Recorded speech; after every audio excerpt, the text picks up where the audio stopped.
बिहार की इस प्रचंड जीत पे और जो हमने सामाजिक ताने बाने की जिसकी हमने अभी चर्चा की है, मुझको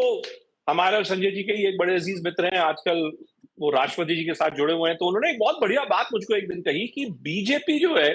वो इकलौता ऐसा दल है जो अपने सोशल बेसिस को चुनाव दर चुनाव चेंज कर सकता है। अब अगर मैं उत्तर प्रदेश की बात करूं, बिहार की इस प्रचंड जीत, जिस प्रकार से जो सामाजिक जो पूरा जो समीकरण बन रहा है, उसको महाराज जी जो है कैसे देख रहे हैं? कहीं कोई डर वर तो नहीं है कहीं कि भाई क्या होगा? महाराज जी नीतीश कुमार नहीं है, लेकिन वो भी भाई अब सूबे के बड़े नेता हैं। उधर क्या पकड़ा, ये जरा बताइए बिहार के बाद। देखिए, बिहार की समीकरण देखने के बाद एक चीज जो इंटरेस्टिंग यूपी को लेकर के समझ में आ रही है, और बीजेपी की रणनीति बहुत साफ तौर पर यूपी को लेकर के समझ में आ रही है कि 2022 के विधानसभा चुनाव में भी और 2024 के लोकसभा चुनाव में भी पूर्वांचल के अंदर काफी नुकसान हुआ। कई जिले ऐसे रहे जहां 2022 में चुनाव जीतने के बावजूद बीजेपी खाता तक नहीं खोल पाई, और वो पूर्वांचल के जिले थे जहां से केशव प्रसाद मौर्य भी आते हैं और योगी आदित्यनाथ भी आते हैं। बावजूद इसके, अब चूंकि उस इलाके में जो ओबीसी वोट था, ईबीसी वोट था, वो शिफ्ट हुआ महागठबंधन या उस समय समाजवादी पार्टी और उनके एलाइज थे, छोटे छोटे दल थे, राजभर भी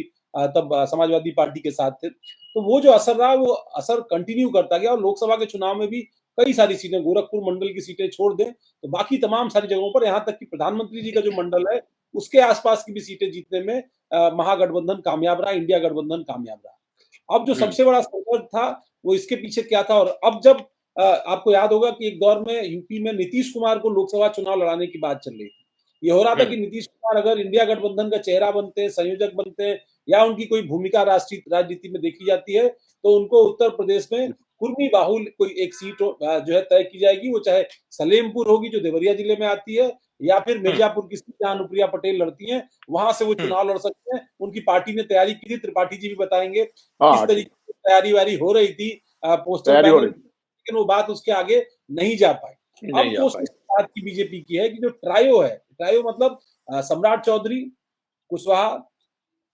जो है केशव प्रसाद मौर्य, जो इस बार अभी इलेक्शन में सह प्रभारी थे बिहार के, फिर उनको मुख्य तौर पर पर्यवेक्षक बना करके अमित शाह ने बीजेपी को भेजा पटना के अंदर, उन्होंने नेता सम्राट चौधरी को घोषित किया। तो एक तरह से, और फिर नीतीश कुमार वो कुर्मी,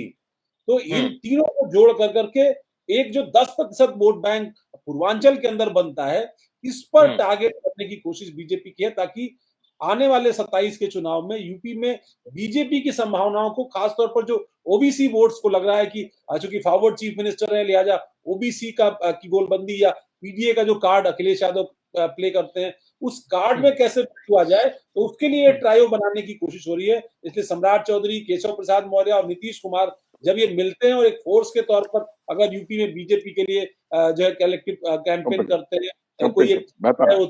125-30 सीटों पर इसका असर पूर्वांचल के बन सकता है इन 10% जो है वोटों के साथ, क्योंकि देखा गया कि खासतौर पर जो कुर्मी मतदाता है वो 2022 से ही एनडीए से शिफ्ट हो चुका है। बावजूद इसके कि अपना दल में जो है अनुप्रिया पटेल हैं, वो भी मंत्री हैं, उनके पति भी मंत्री हैं, लेकिन फिर भी कुर्मी वोट में बड़ा डेंट उत्तर प्रदेश के अंदर जो है वो समाजवादी पार्टी लगाया है। उनके विधायकों की संख्या आज भी ज्यादा है, और लोकसभा के सांसदों की तो संख्या कुर्मी समाज के ज्यादा है ही उत्तर प्रदेश के अंदर। तो ये एक एंगल दिखता है जो बीजेपी के साथ, कि बीजेपी यूपी में ये एक्सरसाइज जरूर करने जा रही है।